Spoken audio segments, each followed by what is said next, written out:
The revenge that became love. Welcome to Heart's Obsession. Don't forget to like and subscribe for more captivating stories.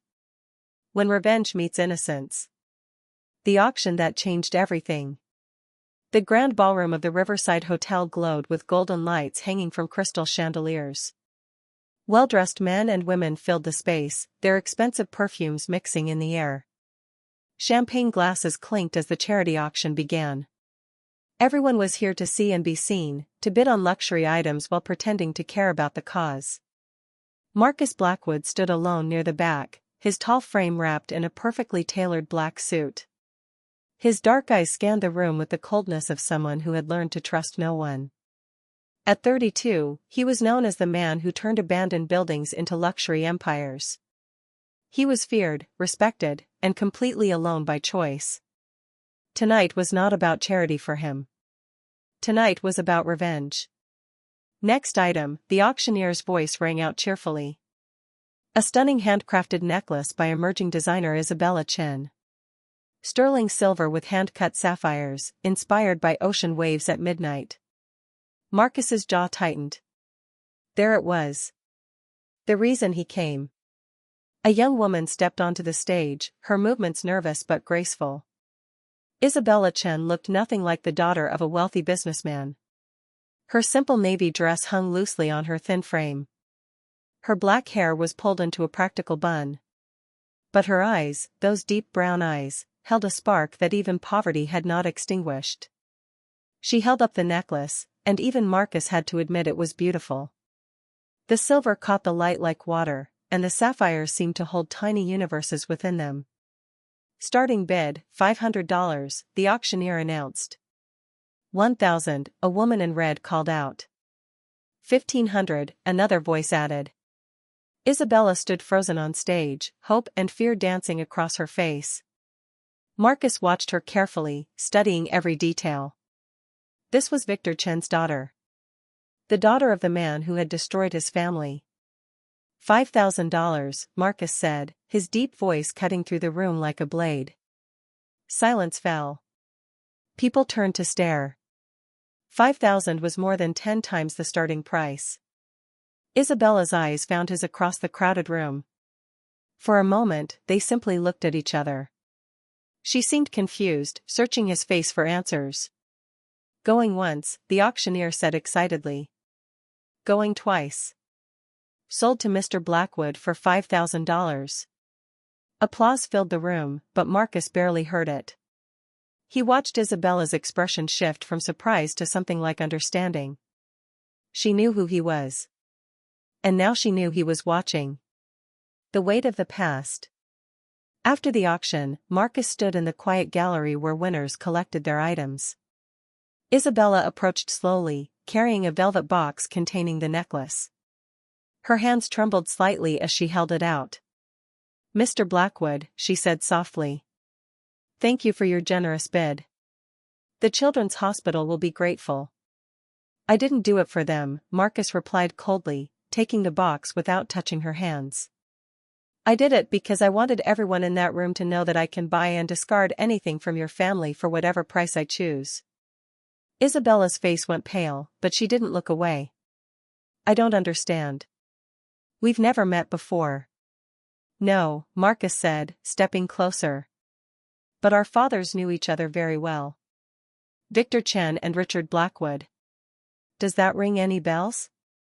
Recognition flooded Isabella's eyes, followed quickly by pain. That was 15 years ago. I was just a child. And I was 18, Marcus shot back, watching my father drink himself to death because your father destroyed his reputation and stole his business. My mother died of a broken heart 2 years later. So forgive me if I don't care how young you were.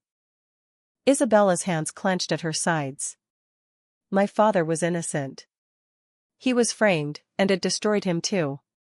He died 5 years ago, still trying to clear his name. We lost everything, just like your family did. Lies, Marcus hissed. Your father was a thief and a coward. And yours was probably the real criminal, Isabella said, her voice shaking but firm. But neither of us can change the past. So what do you want from me, Mr. Blackwood? Why humiliate me tonight? Marcus had prepared for this moment for months. He had planned exactly what to say, how to hurt her, how to make her family name suffer even more. But standing before this thin, exhausted woman with fire still burning in her eyes, he felt something unexpected. Doubt. He pushed it away. I want to hire you. Isabella laughed, a bitter sound. You just insulted everything I am, and now you want to hire me? I'm developing a new luxury resort. I need custom jewelry pieces for the launch. Your work is good enough, if rough around the edges. I'll pay you $50,000 for the commission. Isabella's eyes widened. $50,000. Marcus knew from his research that she worked 3 jobs just to afford her tiny apartment and her mother's medical bills. That money would change her life. Why would you help me? She asked suspiciously. I'm not helping you, Marcus said. I'm using you. Work for me, let everyone see a Chen serving a Blackwood, and maybe I'll finally feel like justice was served. Refuse, and you'll go back to your struggling little workshop, making pretty things no one can afford. Isabella stood silent for a long moment, her jaw tight. Marcus could see the war happening behind her eyes. Pride versus survival. Anger versus necessity. Finally, she spoke. I'll do it. But not because I'm ashamed of my father's name. I'll do it because I'm proud of it. And I'll create something so beautiful that everyone will remember that Victor Chen's daughter has talent that no amount of money can buy or destroy. She turned and walked away, her shoulders straight despite everything. Marcus watched her go, the velvet box heavy in his hands. He had won this round. So why did victory feel so empty? Isabella's world. The next morning, Isabella returned to her small workshop in the old industrial district. The space was barely larger than a storage closet, with one dirty window letting in weak sunlight. Her jewelry tools hung on a pegboard she had installed herself. A small hot plate in the corner served as her kitchen. Her best friend Elena was waiting outside, holding 2 cups of coffee from her small cafe down the street. So, Elena said, handing Isabella a cup. You met Marcus Blackwood last night. How did you know? Isabella asked, unlocking the workshop door. Bella, everyone knows. It's all over the society blogs. Mysterious billionaire pays fortune for unknown designer's necklace. They're calling it either a romance or a publicity stunt. Isabella laughed darkly. It's neither. It's revenge. She told Elena everything while she organized her tools, preparing for the massive commission ahead.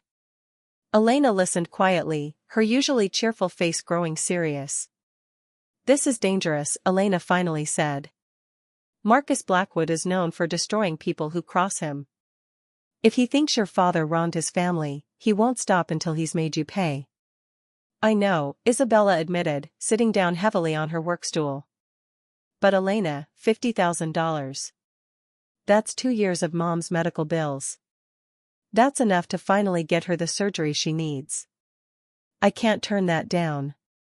Elena squeezed her friend's shoulder. Just promise me you'll be careful. Don't let him get close to your heart. Isabella smiled sadly. My heart is locked away with my father's memory. Marcus Blackwood will never touch it. But even as she said the words, Isabella remembered the moment their eyes met across the ballroom. She had seen something in Marcus's gaze beyond anger. She had seen pain that matched her own. 2 people destroyed by the same tragedy, standing on opposite sides of an old war neither of them had started.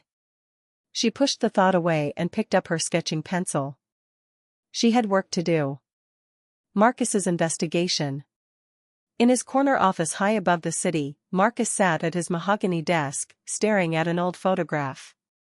It showed 2 men, young and smiling, their arms around each other's shoulders.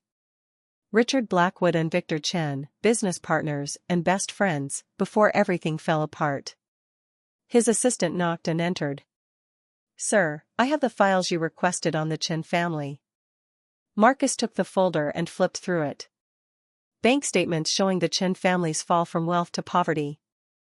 Medical records for Isabella's mother, showing years of untreated illness. Employment records showing Isabella working as a waitress, a shop clerk, and a jewelry maker, often 16-hour days. There were photos too.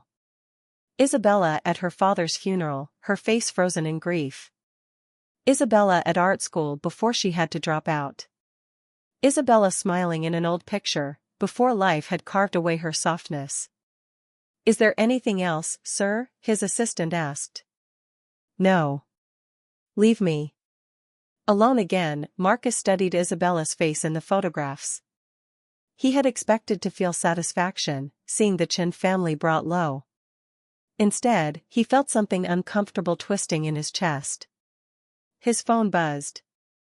A message from his lawyer, found something about the original case. "We need to talk." Marcus stared at the message for a long time before putting his phone down. Some truths, once uncovered, could never be buried again. Was he ready to know what really happened 15 years ago?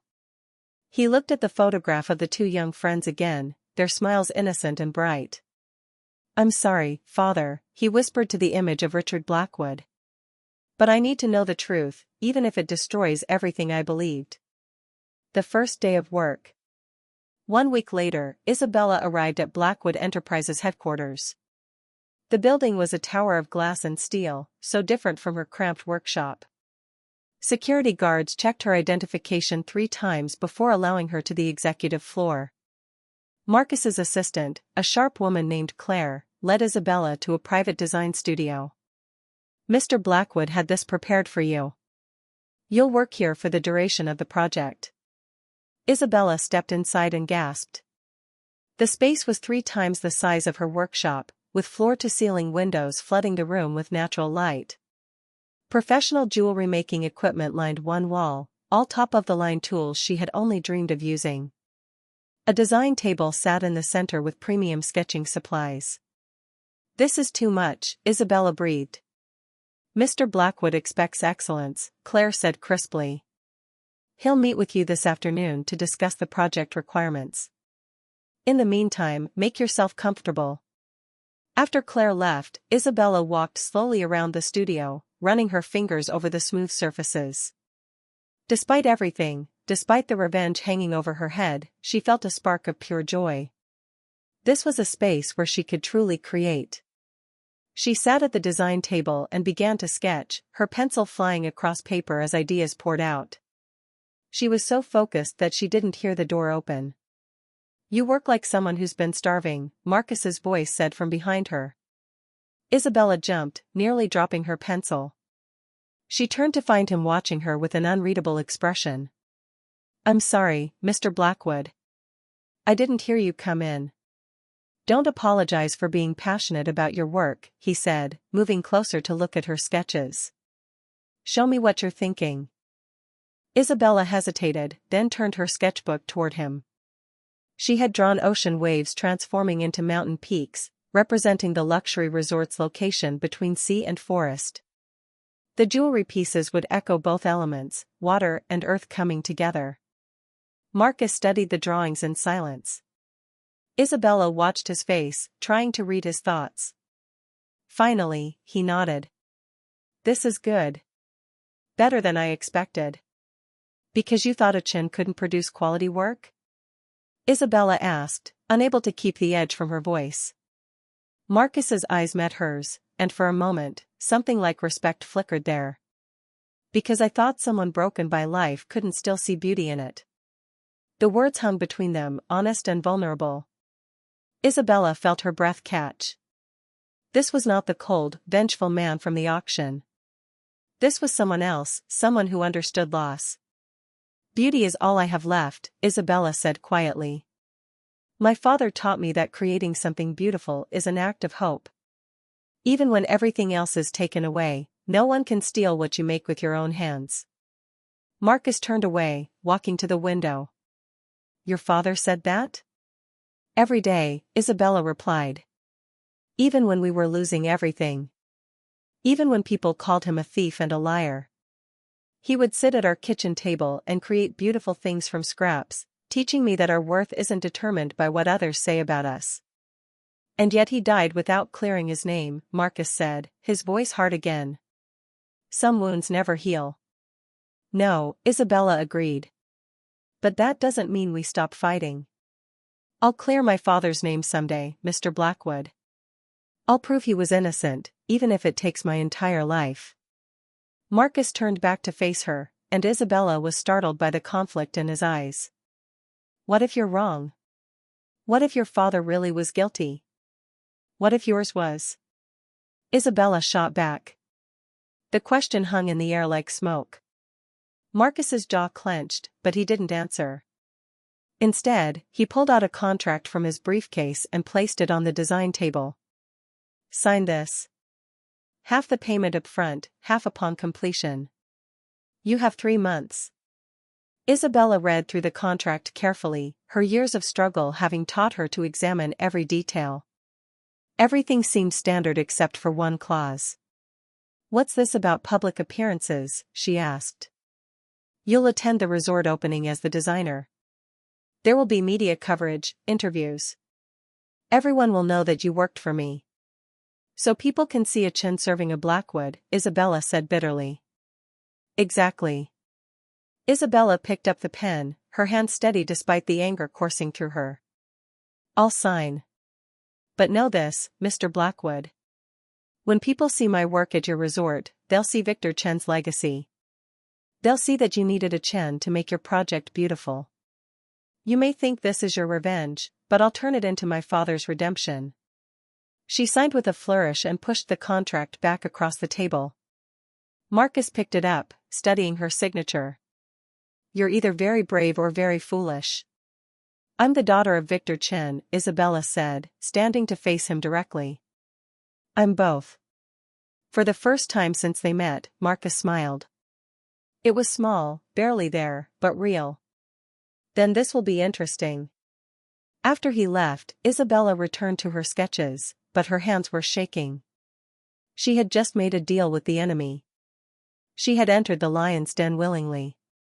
But as she looked around the beautiful studio and thought of her mother's medical bills, she knew she had made the only choice she could. Outside the window, the city stretched endlessly, full of people carrying their own burdens and dreams.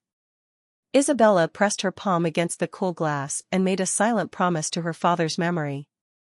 I'll prove the truth, Papa. I swear it. Even if I have to work alongside the man who hates us most. The sun was setting, painting the sky in shades of gold and crimson. Isabella watched until the last light faded, then turned back to her work, ready to create beauty from pain, just as her father had taught her. Part 2, When Walls Begin to Crack, 2000 words. Late Night Revelations. 3 weeks into the project, Isabella found herself working later and later in the studio. The resort designs were complex, requiring dozens of unique jewelry pieces that would complement the luxury environment. She had created necklaces inspired by morning mist over mountains, bracelets that captured the movement of waves, and earrings that sparkled like starlight on water. She was so absorbed in shaping a particularly delicate silver piece that she didn't notice Marcus entering the studio. It's almost midnight, his voice broke through her concentration. Don't you ever go home? Isabella looked up, startled. Mr. Blackwood. I didn't expect you to still be here. I work late too, he said, loosening his tie as he approached her work table. Let me see what you're making.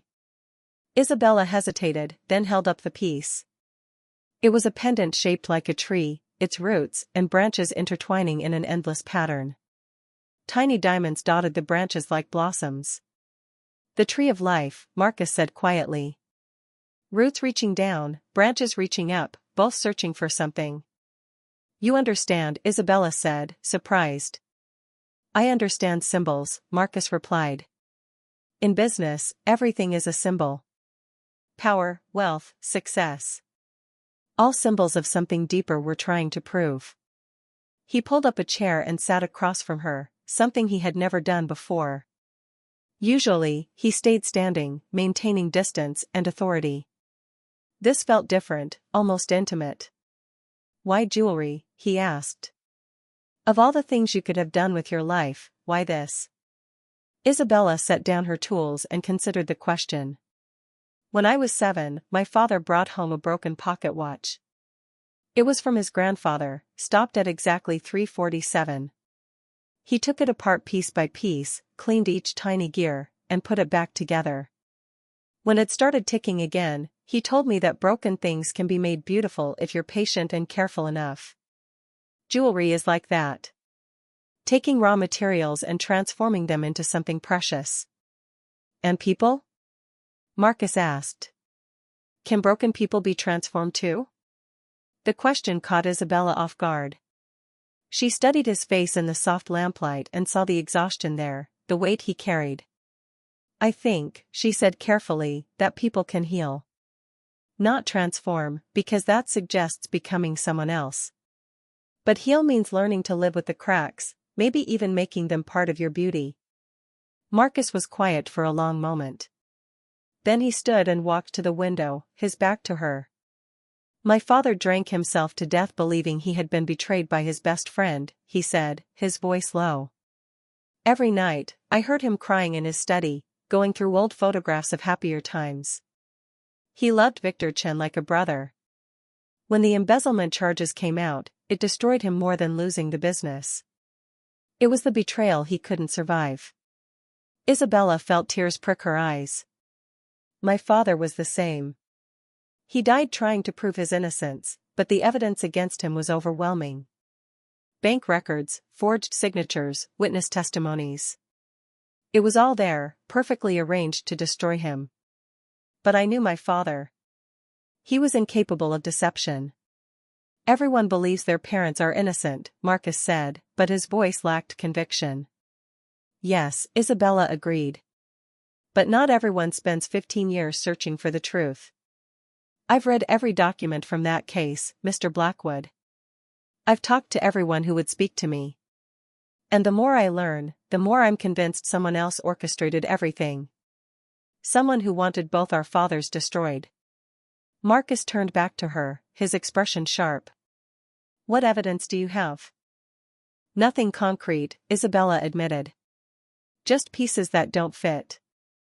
Like how the embezzlement was discovered exactly 1 week after your father and mine signed documents to take their company public. Or how the witness who testified against my father disappeared right after the trial and was never seen again. Or how the forensic accountant who analyzed the books died in a convenient car accident before the appeal. You're describing a conspiracy, Marcus said. I'm describing the truth, Isabella insisted. Someone wanted your father and mine destroyed, and they succeeded. The question is why, and who benefited from their fall? Marcus walked back to the table and sat down heavily. I've spent 15 years believing I knew the truth. That my father was the victim and yours was the villain.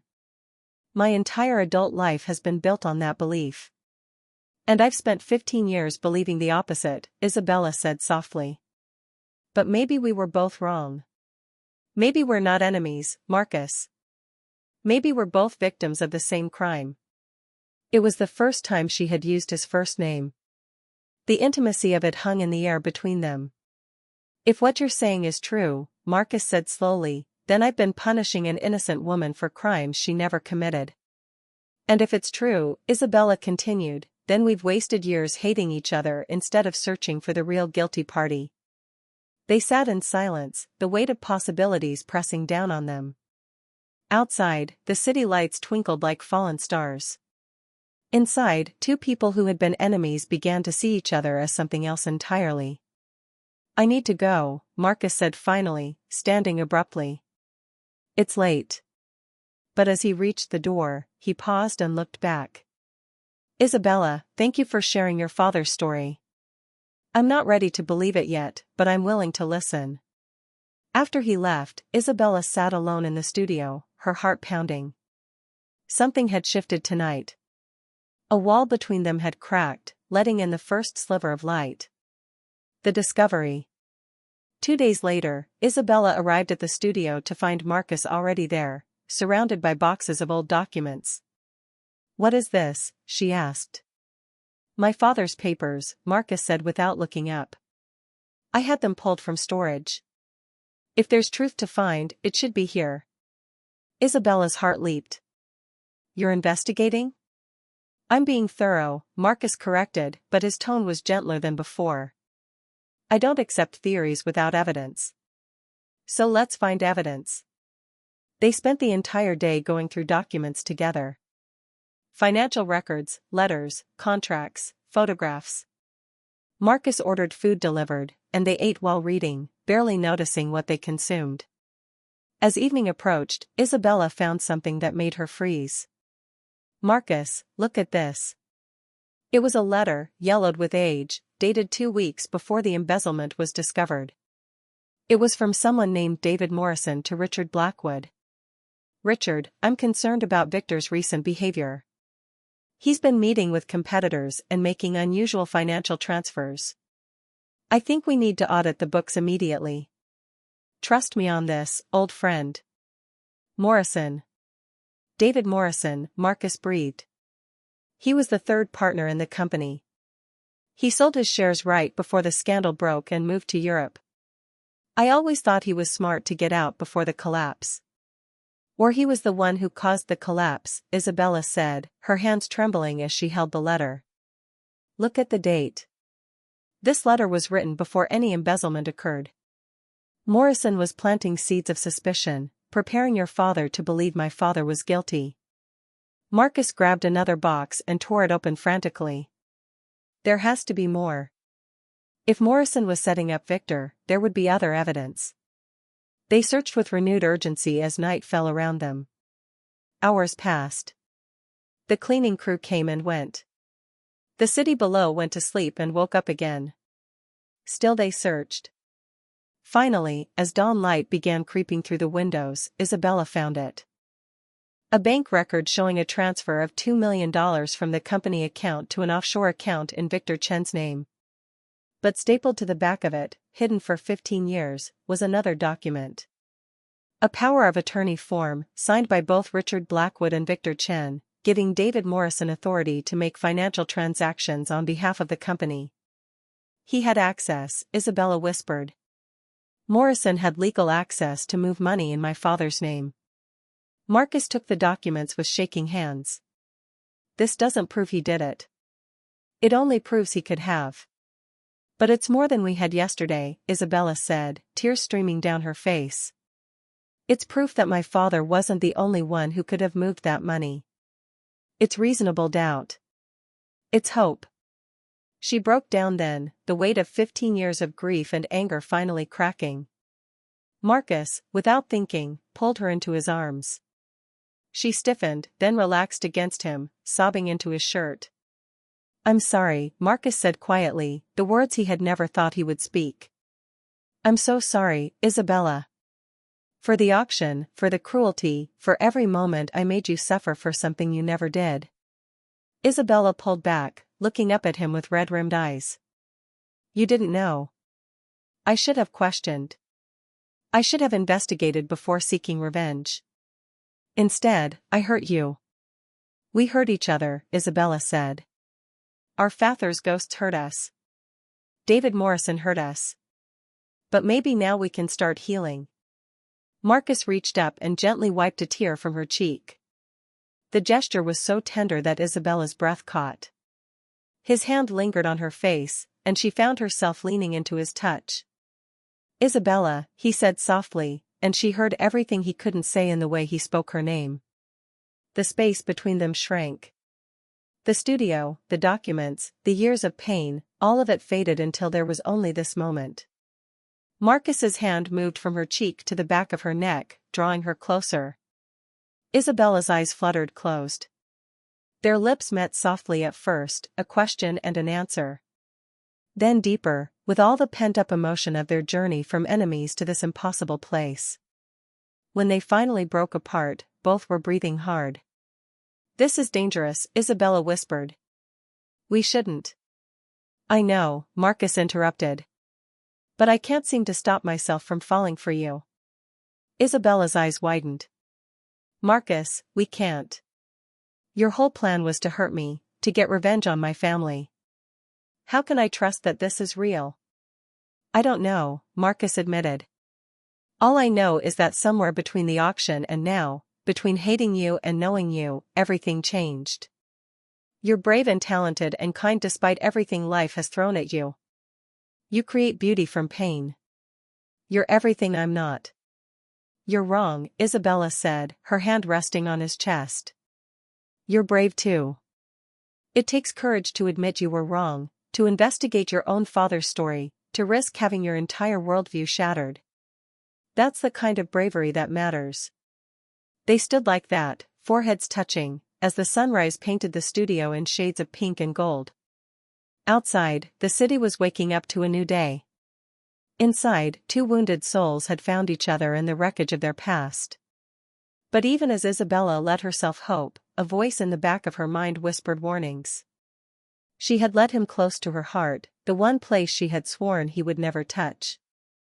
And hearts, once opened, were so easily broken. Elena's warning. That afternoon, Isabella met Elena at the cafe, exhausted but glowing despite herself. You look different, Elena said immediately, setting down 2 cups of tea. What happened? Isabella told her everything. The documents, the investigation, the discovery about David Morrison. And finally, carefully, about the kiss. Elena's face grew serious. Bella, I love you, but I have to say this. Be very, very careful. I know it seems fast, Isabella began. It's not about fast or slow, Elena interrupted. It's about trust. A month ago, this man publicly humiliated you. He hired you as part of a revenge scheme. He wanted to destroy you. And now, after finding some old documents, he's suddenly in love with you? Don't you find that convenient? Isabella felt her joy deflating. You think he's manipulating me? I think he's a very smart, very powerful man who always gets what he wants, Elena said gently. And maybe what he wants now has changed from revenge to something else. But Bella, you've been hurt so much already. Your father, the poverty, the struggle. Can you afford to be hurt again? So what do I do? Isabella asked.